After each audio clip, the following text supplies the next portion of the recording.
Good morning. एक बार फिर आप लोग का बहुत बहुत स्वागत है। और हम जो आप लोग को बोलते हैं कि कॉन्सेप्ट के साथ पढ़ना है, तो उसी कॉन्सेप्ट के साथ फिर हम आज आप लोग के सामने 5 क्वेश्चन रखे हैं। ये क्वेश्चन है आप लोग का ज्योग्राफी से, पॉलिटिकल साइंस से और बायोलॉजी से। तो चलिए, और जो हम क्वेश्चन बोलेंगे उसको आराम आराम से आप लोग सुनेंगे। पहला क्वेश्चन है, क्षुद्र ग्रह किन 2 ग्रहों के बीच है? याद रखिएगा। तो क्षुद्र ग्रह जो है वो मंगल और बृहस्पति के बीच स्थित है। अब इसमें और भी कैसे क्वेश्चन पूछेंगे, इसको ध्यान से सुनेंगे।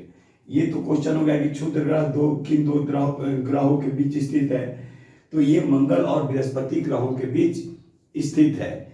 अब सुनिए, अगर आपसे पूछा जाएगा कि किन 2 ग्रहों के पास कोई उपग्रह नहीं है, तो बुध और शुक्र के पास कोई उपग्रह नहीं है। इसमें और एक कैसे और क्वेश्चन बनेंगे, सबसे ज्यादा उपग्रह किसके पास है? तो बृहस्पति के पास है। सबसे बड़ा उपग्रह किसके पास है? तो बृहस्पति के पास है।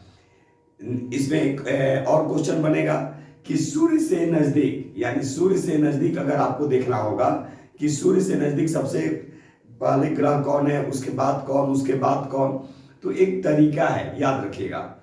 आप बुध से शुरू करेंगे और अल्टरनेट जाते जाते आपके पास शनि आ जाएंगे और फिर लास्ट में यूरेनस और नेपच्यून। देखिए, सबसे नजदीक है बुध। अगर बुध का अल्टरनेट कहेंगे तो शुक्र, शुक्र के बाद पृथ्वी, पृथ्वी के बाद मंगल, मंगल के बाद बृहस्पति, बृहस्पति के बाद शनि और लास्ट में यूरेनस और नेपच्यून। तो इस तरह से हम लोग को याद रखना होगा। तो क्या क्वेश्चन कहां से कैसे कैसे क्वेश्चन पूछा जाएगा? तो क्षुद्र ग्रह किन 2 ग्रहों के बीच स्थित है? तो मंगल और बृहस्पति ग्रह के बीच स्थित है। किन 2 ग्रहों के पास कोई उपग्रह नहीं है? तो बुध और शुक्र के पास कोई उपग्रह नहीं है। सबसे ज्यादा उपग्रहों की संख्या किसके पास है? तो सबसे ज्यादा उपग्रहों की संख्या बृहस्पति के पास है। सबसे बड़ा उपग्रह किसके पास है? तो सबसे बड़ा उपग्रह बृहस्पति के पास है। और फिर सूर्य से नजदीक में हमने आप लोग को बताया।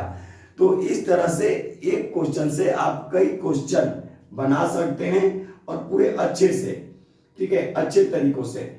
क्योंकि देखिए, बीपीएससी इस बार बार बार हम बोल रहे हैं कि ऑडिटर के एग्जाम में उसने दिखाया कि कैसे बीपीएससी का एग्जाम लिया जाता है। तो आपका कहीं से भी कोई क्वेश्चन छूटे नहीं, उसके लिए हम पूरी तरह से प्रयास कर रहे हैं। चलिए, क्वेश्चन नंबर 2, उपसौरिक और अपसौरिक को मिलाने वाली काल्पनिक रेखा को क्या कहा जाता है? तो याद रखिएगा, ये एप्साइड रेखा कहा गया। तो भाई, ये उपसौरिक और अपसौरिक है क्या? तो देखेंगे, उपसौर और अपसौर।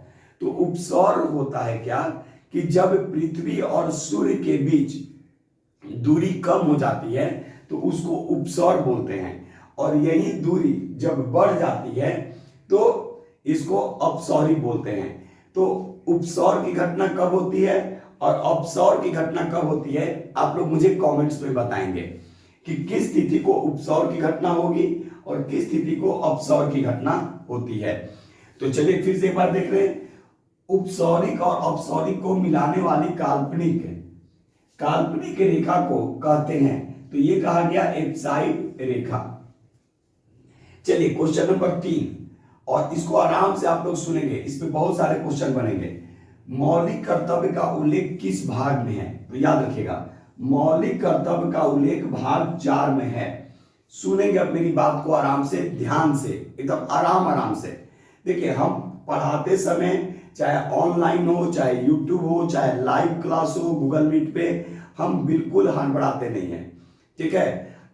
और यही कारण है कि आप लोगों का इतना प्यार मुझे मिलता है, ठीक है। आप लोग मुझे सहयोग करते हैं, प्यार देते हैं, मेरे लिए दुआएं करते हैं, ठीक है। तो यही प्यार जो है मुझे और भी प्रेरित करती है, और इसीलिए हम बिल्कुल नहीं हड़बड़ाते हैं, और पढ़ाई में तो बिल्कुल नहीं।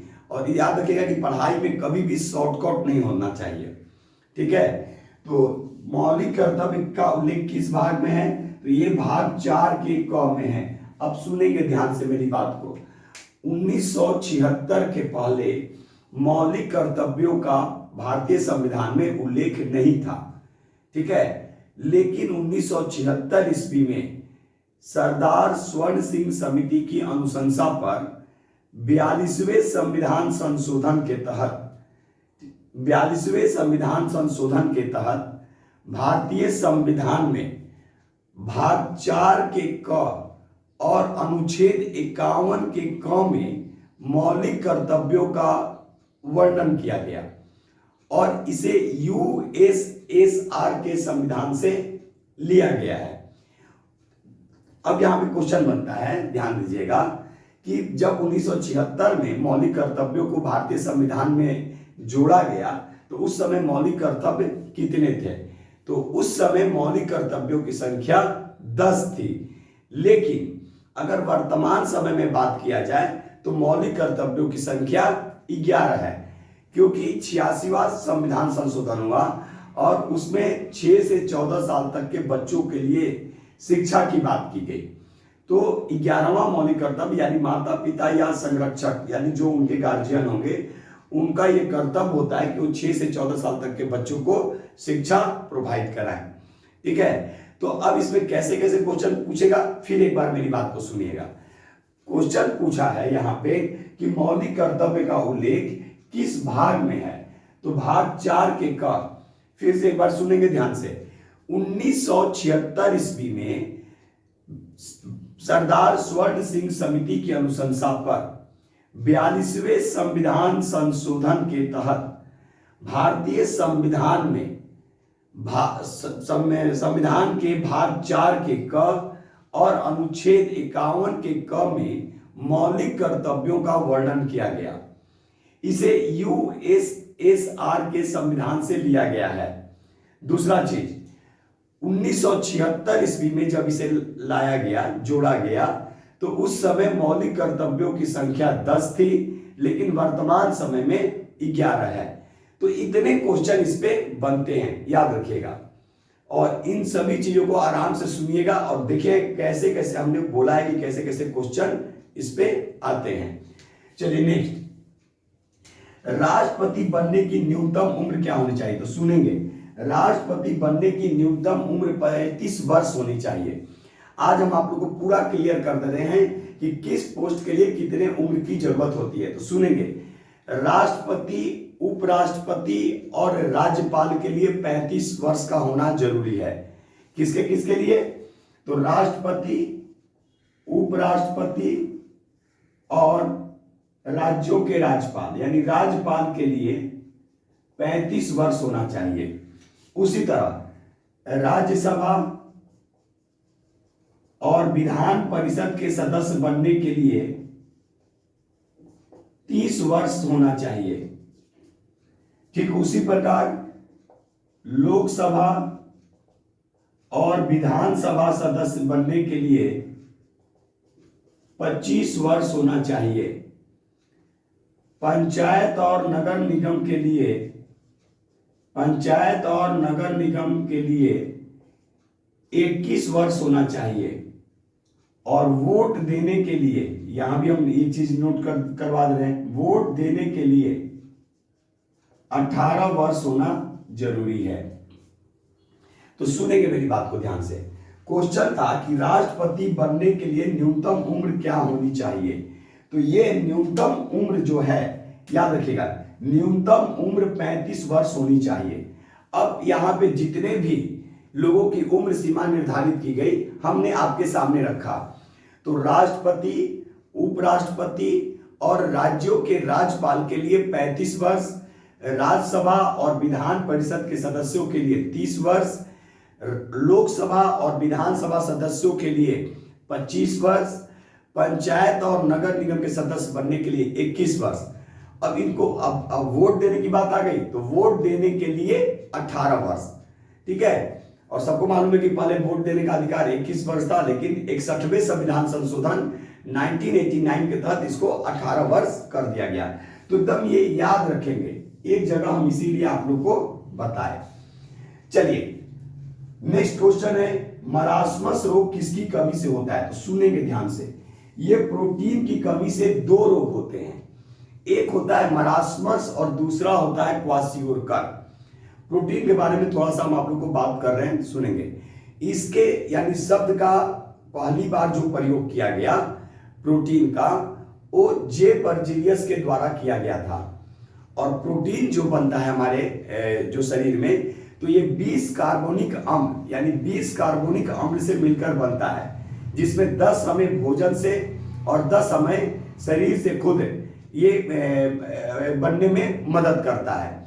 दूसरा चीज, सबसे ज्यादा अगर प्रोटीन पूछा जाए तो सबसे ज्यादा प्रोटीन सोयाबीन में पाया जाता है, और उसके बाद ग्राउंडनट यानी मूंगफली में पाए जाते हैं।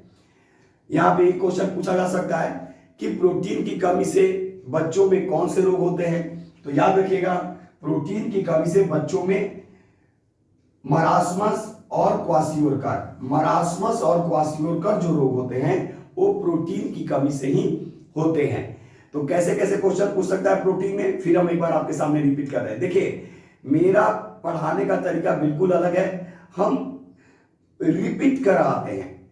आप भी पढ़ते हैं, आपके पास भी बुक है, लेकिन जब तक रिपीट नहीं होगा, रिवीजन नहीं होंगे, एक ही क्वेश्चन को कई बार हम रिपीट नहीं करेंगे अलग अलग तरीके से, तो हमें भी संतुष्टि नहीं मिलती है। और यही चीज है कि मेरे स्टूडेंट बोलते भी हैं कि सर इतना रिपीट करवा देते हैं कि वो माइंड में पूरी तरह से हिट कर जाता है, सेट कर जाता है, कि आप ऑप्शन के चक्कर में नहीं रहिए कि ऑप्शन ये रहेगा तो हम बनाएंगे, नहीं, आप डायरेक्ट बनाने की कोशिश कीजिए। चलिए देखेंगे कैसे क्वेश्चन पूछेगा। मरास्मस यहाँ पे क्वेश्चन है कि मरास्मस रोग किसकी कमी से होता है, तो ये प्रोटीन की कमी से होता है। उसके बाद तो मरास्मस और क्वासियोरकर, ये जो दो रोग होते हैं, ये प्रोटीन की कमी से बच्चों में होता है। अगर इसके शब्द के प्रयोग की बात करेंगे कि सबसे पहले किसने किया, तो जे बर्जीलियस ने किया। निर्माण की बात देखेंगे तो ये 20 कार्बोनिक अम्ल से मिलकर बनता है, 10 हमारे शरीर से खुद प्राप्त होते हैं, संश्लेषित होते हैं, और 10 भोजन के माध्यम से। अगर सबसे ज्यादा प्रोटीन की बात करेंगे तो सबसे ज्यादा प्रोटीन सोयाबीन में पाया जाता है, और उसके बाद मूंगफली में पाए जाते हैं। दो चीज और यहां पे हम बताएंगे आपको, एक है फाइब्रोनोजेन और दूसरा है हिपेरिन। इन दोनों का जो उत्पादन जो होता है, ये दोनों प्रोटीन है, और इन दोनों का जो उत्पादन होगा, याद रखिएगा, ये दोनों का उत्पादन लीवर में होते हैं, याद रखिएगा। तो फाइब्रोनोजेन और हिपेरिन जो है वो देता है कि एक प्रोटीन का ही एक प्रकार कर सकते हैं, या जो उसमें, ठीक है, तो ये प्रोटीन के ही प्रकार होते हैं, और इनका जो उत्पादन जो होगा ये लीवर में होते हैं, यानी ये कृत में होता है।